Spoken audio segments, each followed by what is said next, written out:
Hello and welcome to The Budget Mouse, a podcast that will help you plan an incredible Walt Disney World vacation, even if you're on a shoestring budget. I'm Leah Althizer, the creator of the websites The Budget Mouse and The Frugal South. I visit Disney World many times each year and have tons of tricks for doing Disney on the cheap. I want you to have the incredible vacation you deserve, so I'm sharing all of my tricks with you on my sites and here in the podcast. This week's episode is all about airport transfers, so let's dive in. Hello again, everyone, and welcome to episode 64. You likely know that Disney's Magical Express service is ending on December 31st, 2021. That is the complimentary charter bus service to and from Orlando International Airport that was offered complimentary, I already said that, with Disney World Resort hotel stays. And that leaves us in kind of a quandary. Many of us have used Magical Express for years to get back and forth from the airport to Disney resorts. So how are we going to do it now after Magical Express ends? So I'm going to walk you through a variety of ways to get to and from the airport and speak to which way is the cheapest and which way has the least friction, because I really believe in not always going the cheapest route, but the way that is going to lead to the best experience on your vacation, because you're not spending a small fortune to go there and then have to wait around for a bus for an hour and waste the precious time that you've set aside for this trip. So the three ways I'm going to address to get to and from the airport are Mears Connect, which I'll explain in a second, Uber or Lyft, or renting a car. So there are other options that I'm not going to go into, basically because they're cost prohibitive, minivans, for example, or a limo or taxis, etc. But I'm not going to go into those. This is the Budget Mouse. We care about how to do it on a budget, and so I'm sticking with those options. Let's start with Mears Connect. This is the official replacement for the Magical Express that's going to start service on January 1st, 2022. We believe it's going to use the same buses and work in much the same way, except that you have to make a reservation with Mears and pay for the service separately. So here are the prices for round trip transfers to Disney World resorts. It's $32 round trip for adults and $27 round trip for kids. And kids in this aspect are ages 3 to 9.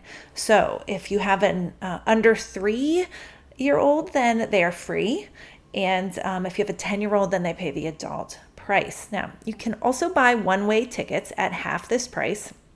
So that's $16 for adults and $13.50 for kids. They are promising a less than 20-minute wait once you check in, which I'm assuming is going to be at the same location as the current Magical Express, and that is on the ground floor of the airport, on the B side, close to the rental car desks.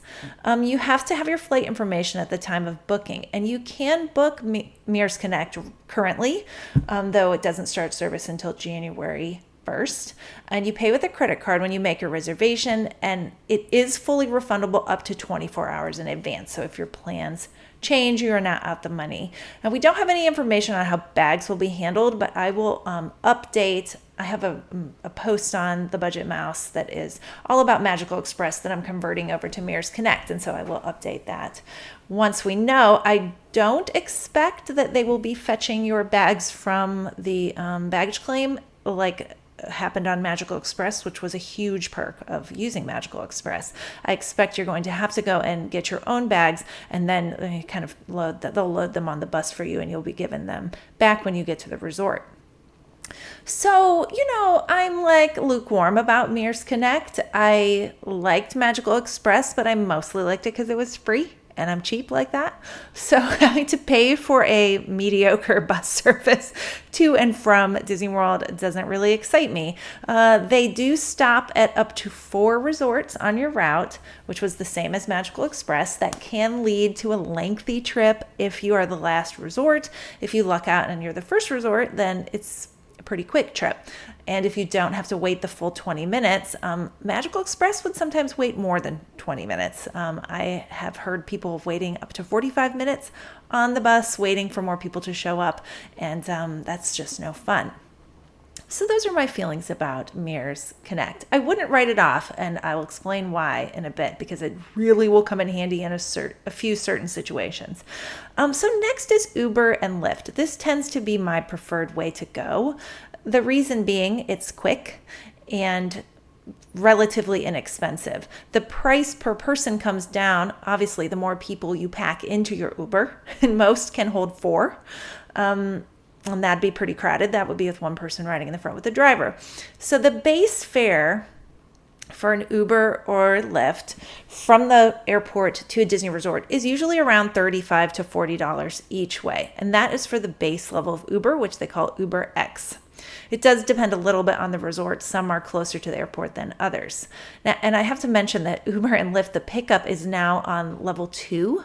And there are signs, though they're kind of hard to find at the airport, but I hadn't taken it in a while, and I went to the ground level where it used to be, the pickup used to be, and I had a rough time because they weren't there. So the pickup is now on level 2, which is the same as where you claim your bags. So the tricky thing with Uber is, most people come to Disney World. Well, lots of people come to Disney World with their kids. And in Florida, kids under 6 need some kind of car seat that's appropriate to their age and size. So the benefit of Mears Connect is that there are no car seats required or allowed on the buses, and that eliminates the need for a car seat completely on your trip if you're taking Disney transportation to get around, which also does not allow car seats. So if you are not going to take Mears Connect and you have kids under 6, you need to consider car seats. And one option is Uber X has a car seat add-on for $10 more.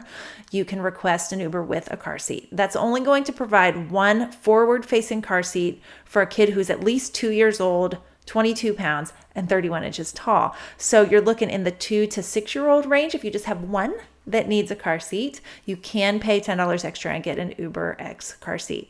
Now, if you want a bigger vehicle, if you have more than 4 people in your party, or if you just want that third row to have some extra space, you can request an Uber XL, and that adds $15 to your base fare. So if you were $40 to start with, you're up to $55.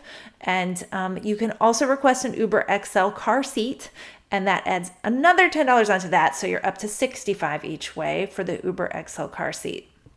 Now, I use both apps all the time when I'm at Disney World, and I will open them both up when I'm ready to request a ride, and I will compare the prices. I oftentimes save $5 or more, depending on which one is cheaper at the time. And I don't know their algorithms for calculating the price. They're complicated, but I just go with whatever is cheaper, because a lot of drivers drive for both. And they just slap whatever sign up on their car when they're driving for that company.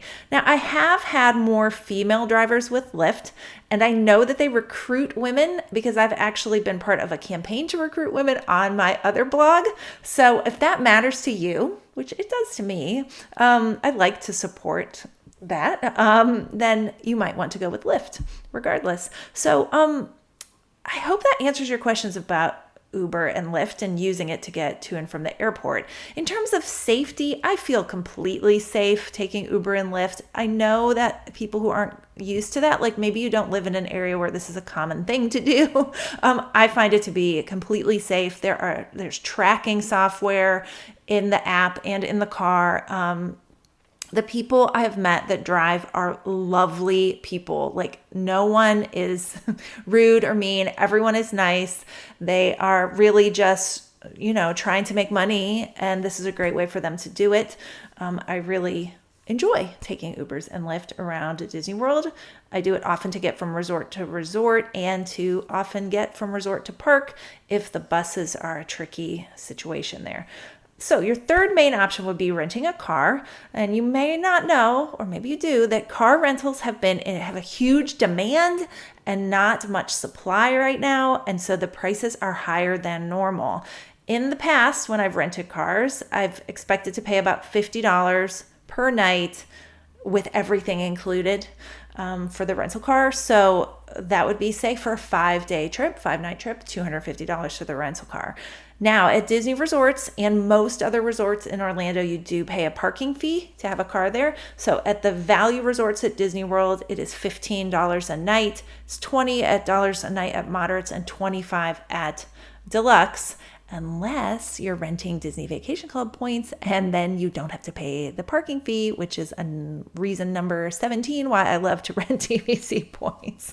So if you don't know what I'm talking about, I will put a link in the notes for this episode about renting DVC points because it's my favorite. So you will have to pay for the rental car, for parking at the resort. You have to put gas in it, and I'm just estimating $30 for gas for a trip just to buzz around. And you do have to pay tolls as you go to and from the airport, and I believe they're $4 each way, so that would be $8. So a total for a 5-night trip for a rental car is $363. I mean, that's just to get you to and from the airport and a little bit around if you want. I mean, that is definitely not the cheapest option here.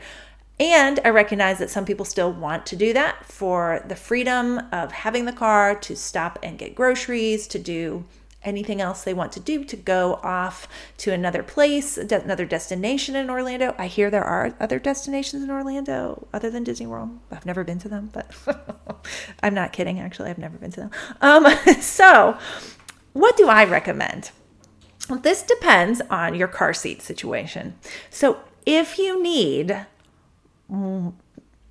more than one car seat, you're pretty much forced to take Mears Connect because there is no way, or forced to rent a car and pay for the car seats with the car, or bring your own car seats on the plane with you, which, does not sound fun to me. I would definitely take a Mears Connect. So for example, a family of 4 with 2 kids under 6, I would suggest taking Mears Connect. That's going to be $118 round trip for your airport transfers.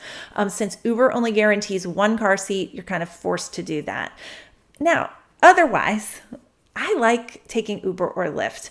The reasons being, it is faster. I mean, you get off the airplane, get your bags, if you check bags, which I never do because I'm a light packer, go to the Uber, request your Uber, go to the pickup. They're usually there within 5 minutes because there's a pool for Uber at the airport where the drivers, once they show up at the airport, get in a virtual queue, and then they just get pulled from the virtual queue, whoever's there next. So you'll have a driver very quickly. And then you're off to your destination, and it takes about 30 minutes to get to most Disney resorts, 25, 30 minutes, somewhere in that. So you can be at your resort very quickly. Or like if you are just traveling with a small bag and you want to go straight to the parks, you can do that as well. And they do have lockers at the parks where you can throw a small piece of luggage or backpack in there and go straight to the parks if you want to, which you cannot do on Magical Express or Mears Connect. You have to go to your resort. So I like it for the ease of use. The price is comparable if you have 2 people. With one person, you're going to pay more for the Uber than you would for the Mears Connect, but really not very much more. Actually, is that true? Yeah, you're going to pay quite a bit more for Uber.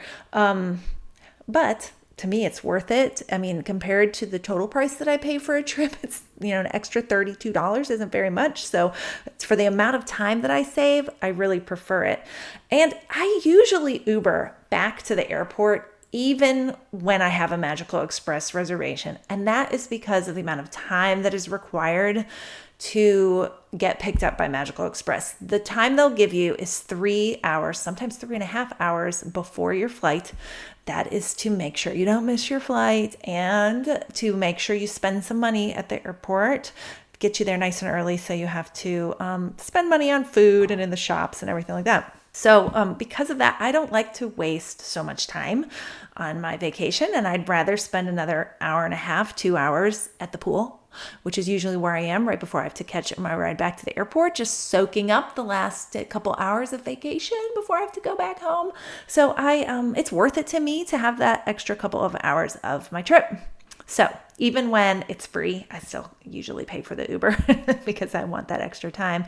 Now, I hope that kind of guides you towards making a decision about transportation to and from the airport starting in 2022. I do have one tip that if you have anyone in your party that has never used Uber or Lyft, If you refer them to the service, then you will get a credit for referring them that you can use on the rides on your trip, and they will get a new user credit that they can use to bring down the cost of their rides. And if you have more than one person in your trip who has a smartphone who has never used it, get them to refer. Just start a referral circle going on. That will drastically cut down on your cost of using the Uber and Lyft throughout the trip. And it's a perfectly legitimate thing to do. It's not gaming the system or anything like that. So thank you so much for listening to this short rapid fire episode. You can find me on Facebook in the Budget Mouse Facebook group. 45,000 strong now. It is the best place to ask questions about your Disney vacation. No question is silly. Everyone is there to help, and it's a lovely group because I keep it that way. And you can also find me sometimes on Instagram if I feel like posting, which hasn't been very often lately, but I'm also on my websites, The Frugal South, The Budget Mouse. You can email me directly if you have a question about something I talked about in this episode or really anything. It's Leah, Leah, @thebudgetmouse.com. And thanks again for listening. Have a magical day.